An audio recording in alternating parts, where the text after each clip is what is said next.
Olá, bom dia. Bom dia, meus amigos, bom dia, meus irmãos, bom dia, povo. Mais um dia na presença do Senhor. Hoje estamos já com o Salmo 102. Ontem tivemos a falar, eu e uma amiga minha dos Estados Unidos, Kelly, um abraço. Acorda? Já acordou?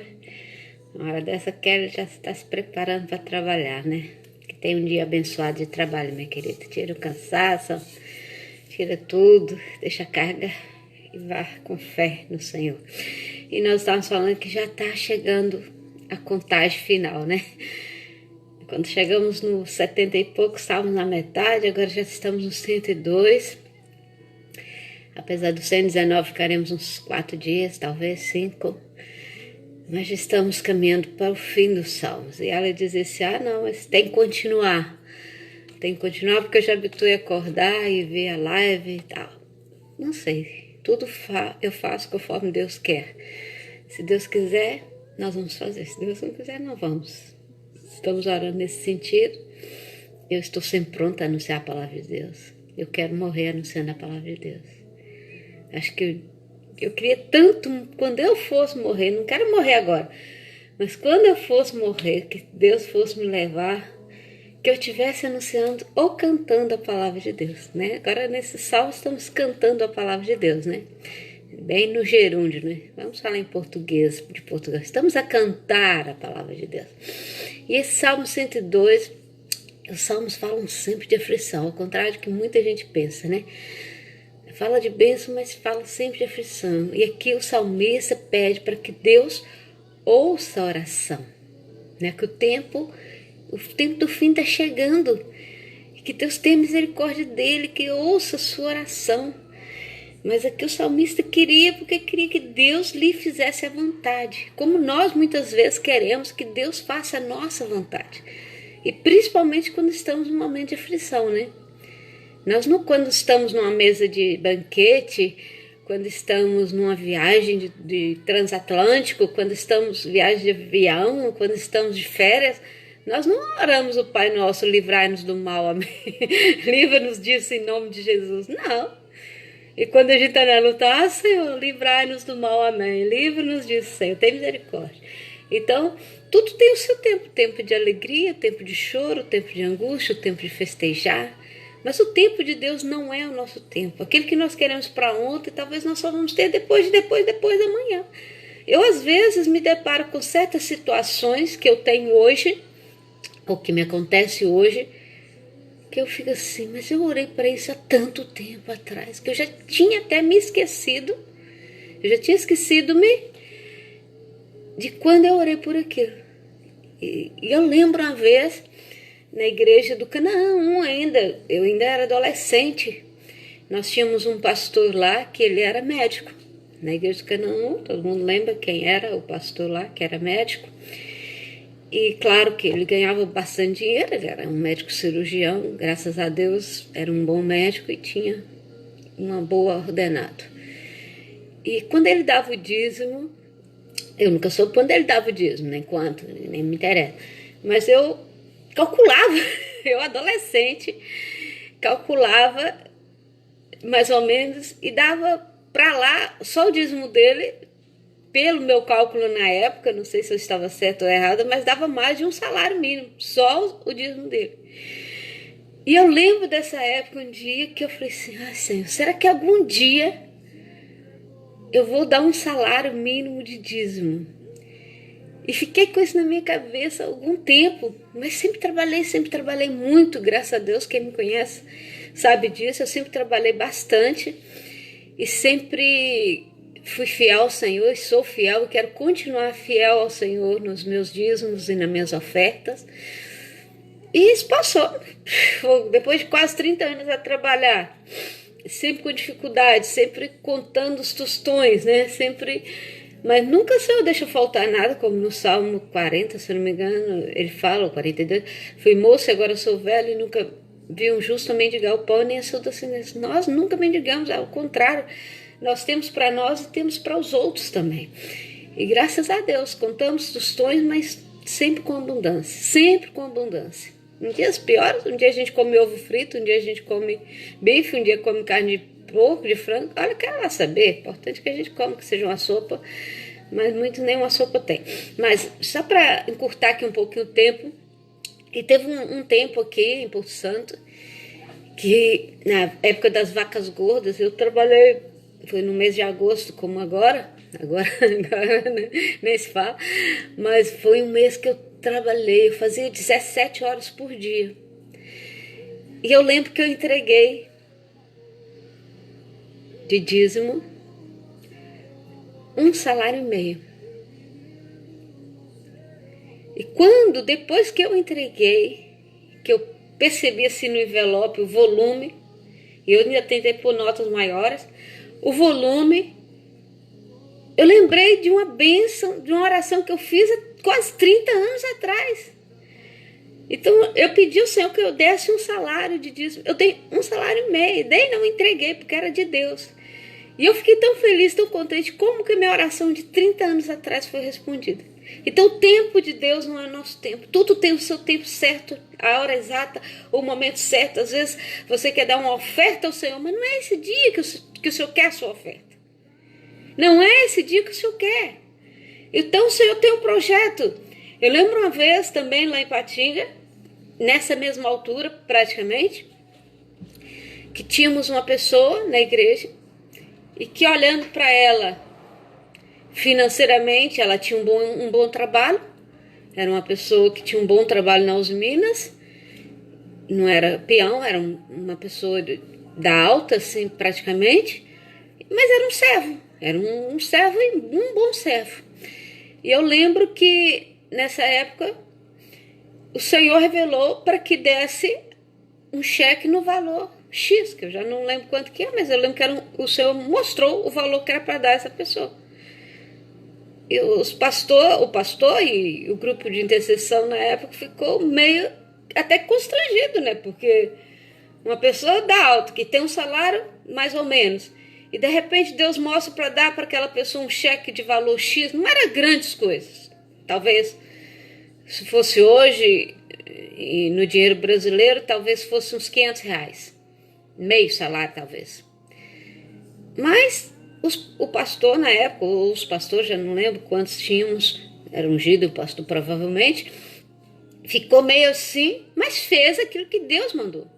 Ele fez o cheque, o tesoureiro da igreja fez o cheque e entregou para esse irmão. Mas constrangido. E o pastor, olha, irmão, não sei o que se passa, mas Deus mandou entregar esse cheque para você. Porque se fosse uma pessoa mais pobre, condições financeiras, né, pouca, baixa, talvez eles não sentiam constrangidos, né? Mas como era uma pessoa que ganhava bem, que tinha uma posição boa, um cargo bom na Minas, o Senhor mostrou para que ele recebesse aquele cheque. E quando aquele pastor pegou aquele cheque, ele começou a chorar. Eu lembro que os olhos dele começou a lacrimejar. Eu não estava perto, eu sabia da história, mas estava de longe também para não trazer constrangimento. E ele começou a chorar. E ele disse que ele estava com um problema e precisava naquele dia, exatamente naquele dia, daquele valor para cobrir uma conta. Então rico também tem conta, pobre tem conta, rico tem muito mais conta.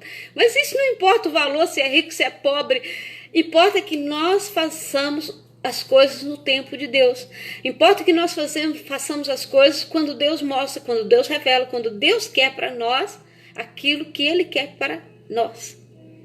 Que nós queiramos aquilo que Deus quer para nós. Isso, assim sim. Porque o nosso tempo não é tempo de Deus. Nós podemos orar, repetir, quantas vezes forem necessárias. Eu falo muito aqui na minha igreja. Nós temos que orar, não é até Deus ouvir nossa oração, porque Deus, antes de nós orarmos, Ele já sabe aquilo que nós vamos orar. Mas eu preciso de orar até ouvir a resposta de Deus, até sentir que Deus está falando comigo. Ok? Vamos ler o Salmo 102, que ele é um bocadinho grande, nosso tempo já vai, eu quando começo a falar empolgo, desculpa aí, mas graças a Deus, né? O choro pode durar uma noite, mas a alegria vem pela manhã. Ok. Ouve a minha oração, Senhor, chega a ti o meu grito de socorro. Não escondas de mim o teu rosto quando estou atribulado. Inclina para mim os teus ouvidos quando eu clamar. Responde-me depressa. Olha como é que o salmista era ousado, era parecido comigo, mais ou menos eu pareço com ele, né? Ou ele. Responde-me depressa. Ele queria, mas queria tudo. Olimpíada, bora lá. Responde-me depressa. Não, o tempo é de Deus, não é o meu tempo. Esvaem-se os meus dias como fumaça. Meus ossos queimam como brasas vivas. Como a relva ressequida está o meu coração. Esqueço-me até de comer. De tanto gemer estou reduzida a pele e osso. Sou como a coruja no deserto, como uma coruja entre as ruínas. Não consigo dormir, pareço um pássaro solitário no telhado. Os meus inimigos zombam de mim o tempo todo. Os que me insultam usam o meu nome para lançar maldição. Cinzas são as minhas comidas, e com lágrimas misturo o que bebo. Por causa da tua indignação e da tua ira, pois rejeitaste e me expulsaste para longe de ti. Meus dias são como sombras crescentes, sou como a relva que vai murchando. Tu, porém, Senhor, no trono reinarás para sempre. O teu nome será lembrado de geração em geração. Então, provavelmente, o salmista estava passando por algo que ele mesmo procurou. Esses dias uma pessoa disse, o Senhor vinga, o Senhor vai vingar, o Senhor... Não, o Senhor não vinga, o Senhor é justo. E muitas vezes as aflições que nós passamos são consequências dos nossos pecados. Eu falei há pouco tempo, eu tenho essa cirurgia aqui no braço, né? Já está quase sumindo, ainda bem. Porque isso foi uma redução de pele de quando eu era muito obesa. Hoje eu sou pouco obesa, eu era muito obesa. Emagreci 60 quilos e eu fiquei com a cortina debaixo do braço. Então reduziu a pele, mas a cicatriz ficou. A cicatriz ficou para quê? Para que eu lembre que eu não posso engordar mais. Para que eu lembre que eu tenho que manter uma vida de alimentação saudável. Então isso aqui é consequência do meu erro alimentar. E muitas vezes... aquilo que nós passamos, como o salmista disse, que estava como uma coruja que não dormia, que estava comendo cinza com lágrimas, que estava ressequido, e ossos e pele, que o seu corpo já não tinha mais movimento, que os seus amigos zombavam dele, porque o que ele estava passando era consequência do seu pecado. E muitas vezes aquilo que você está passando é consequência do seu pecado. Então a primeira coisa é pedir perdão ao Senhor e dizer, Senhor, faça segundo o seu tempo, segundo a tua vontade. Agora aqui, ele no 12 começa a reconhecer a majestade e a autoridade de Deus. Tu, porém, Senhor, no trono reinarás para sempre. O teu nome será lembrado de geração em geração. Tu te levantarás e terás misericórdia de Sião, ou de Jerusalém, pois é hora de lhe mostrares compaixão. O tempo certo é chegado. Então aqui o salmista, na realidade, ele estava representando Jerusalém. E Jerusalém era um povo escolhido, um povo que Deus confiou a sua bênção. E aquele povo escolhido vivia sempre, sempre pecando, sempre errando. E Deus chamando a atenção daquele povo. Agora aqui o salmista fala como Jerusalém, Senhor, tem misericórdia. Né? Lá em Mateus, né? Fala sobre a galinha, né? Como queria juntar vocês debaixo das minhas asas, como a galinha faz com seus pintinhos. Mas Jerusalém, o povo de Israel, está espalhado pelo mundo, né? Os judeus estão espalhados pelo mundo porque rejeitaram o Salvador. Então as nações temerão o nome do Senhor e todos os reis da terra a sua glória, porque o Senhor reconstruirá Sião e se manifestará na glória que ele tem. Responderá a oração dos desamparados e as suas súplicas não desprezará. Escreve isso para as futuras gerações, e um povo que ainda será criado louvará o Senhor, proclamando. Do seu santuário nas alturas o Senhor olhou, dos céus observou a terra, para ouvir os gemidos dos prisioneiros e libertar os condenados à morte. Assim o nome do Senhor será anunciado em Sião, e o seu louvor em Jerusalém. Quando os povos e os reinos se reunirem para adorar o Senhor, no meio da minha vida, ele me abateu com a sua força, abreviou os meus dias. Então pedi, meu Deus, não me leves no meio dos meus dias. Os teus dias duram por todas as gerações. Então que o salmista está dizendo, não me leves quando eu estiver em pecado. Não me leve nesse momento de angústia e de aflição. Deixe-me consertar com o Senhor. Será que não é essa posição que você hoje está passando? De pedir ao Senhor, não me leve, porque eu preciso fazer um conserto com o Senhor. Eu preciso pedir perdão, eu preciso me reconciliar com Deus, eu preciso de pedir renovo, eu preciso de voltar a congregar, eu preciso de voltar a amar minha igreja, eu preciso de voltar a amar meu pastor, o meu ungido, o meu obreiro, o meu missionário, o meu diácono, o meu capitão de grupo, o meu líder de célula. Eu preciso voltar a amar o porteiro da minha igreja, amar o grupo de limpeza, amar o grupo de louvor. Eu preciso tirar da minha mente essas picuinhas que vão contaminando. Então o salmista pediu assim: Senhor, não me leve neste momento. Eu preciso fazer um acerto com Deus. Cuidado, porque Deus pode te levar hoje. E se você estiver em pecado, você não vai para o céu. É duro de ouvir, mas é preciso alguém falar. Eu falo. Alguém tem que falar que se você não estiver na presença de Deus, você vai para o inferno. Você precisa reconciliar com Deus. Você precisa voltar para Deus. Você precisa adorar a Deus. Eles permanecerão, mas tu permanecerás. Eles perecerão, mas tu permanecerás. Envelhecerão como vestimentas, como roupas tu os trocarás e serão jogados fora. Mas tu permaneces o mesmo, e os teus dias jamais terão fim. Os filhos dos teus servos terão uma habitação, os seus descendentes serão estabelecidos na tua presença. Então, aqui fala que, apesar de tudo, o Senhor ainda terá compaixão, o Senhor ainda terá misericórdia, o Senhor pode te salvar, o Senhor pode te dar uma segunda chance, o seu nome pode voltar a ser escrito no livro da vida. Você um dia saiu da presença de Deus. Um dia você abandonou a igreja porque você olhou para o homem. Você olhou para aquele homem que estava subindo e olhou para aquele homem que estava caindo. Nenhum dos dois te satisfez. Você não alegrou com aquele que estava crescendo espiritualmente e nem se entristeceu com aquele que estava caindo espiritualmente. Você criticou um e criticou o outro. E por isso você saiu da igreja. E por isso você perdeu sua bênção. E por isso você deixou de congregar. Acabou esse tempo. Entra no tempo de Deus. Pede ao Senhor misericórdia. Ainda é tempo. O tempo do bem está chegando. O tempo do fim está chegando. E você precisa reconciliar com o Senhor. Tira a areia dos seus olhos. Olhe para a cruz de Cristo e volte para a igreja. Há um texto na Bíblia, se eu não me engano, em Mateus, no Evangelho, diz assim: loucos, se hoje te pedir a tua alma, o que tens preparado para quem será? Se hoje te pedirem a tua alma, o que você tem preparado para quem será? Para os seus filhos herdarem os seus tesouros que você acumulou nessa terra? O caráter, mau caráter que você tem? Ou vão herdar a impressão digital de Cristo na sua vida?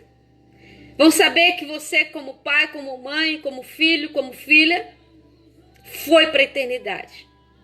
Essa é a maior alegria. Nós perdemos alguém, quando morre alguém da nossa casa, da nossa família. Logicamente que a gente chora, entristece, nós temos saudade. Nós queremos que essa pessoa esteja perto de nós. Mas a nossa alegria é saber que essa pessoa está com o Senhor. A minha maior tristeza foi quando meu sobrinho partiu. Mas a minha maior alegria é saber que ele não foi contaminado por este mundo e que ele foi livre deste mundo e que ele está com o Senhor na eternidade. E que daqui uns dias nós vamos nos encontrar e vamos fazer muita festa lá no céu. Você quer fazer festa no céu? Volte para o Senhor. Deixe de olhar o homem. Volte para o Senhor. Vamos orar? Ó Deus eterno, abençoa essa vida que está nos assistindo, seja agora, seja daqui a pouco. Copa com o sangue de Jesus. E que ela deixe de olhar o homem, Senhor. Deixe de olhar para baixo do seu umbigo. Mas que ela possa entender qual é o mistério do Senhor em sua vida. O tempo de Deus na sua vida. E que o Senhor possa salvá-la e escrever novamente o seu nome no livro da vida. Dê oportunidade a ela, Senhor, ainda hoje. Senhor, não leve essa vida, não deixe que ela sofra acidente. Não deixe que ela morra hoje sem voltar para o Senhor. Senhor, tem misericórdia, que essa vida que está nos ouvindo possa se reconciliar com o Senhor nesse dia. Opera com poder, opera com graça, pois nós oramos em nome de Jesus. Não esqueça, você é impressão digital de Deus. Beijo grande, até amanhã com o Salmo 103. Olha, um abraço para o Pedro Henrique. Pedro Henrique, eu assisti sua live, já tinha passado, mas eu assisti. Vá, continua que eu quero. Você não terminou a garrafa, eu quero aprender a fazer a garrafa, Pedro Henrique. Luiz, bênção para você, Luiz. Seu Portuga. Rita, beijo, beijo, beijo, Kelly, beijo, beijo minhas irmãs, beijo todo mundo. Tchau, Deus abençoe. Até amanhã, se Deus quiser.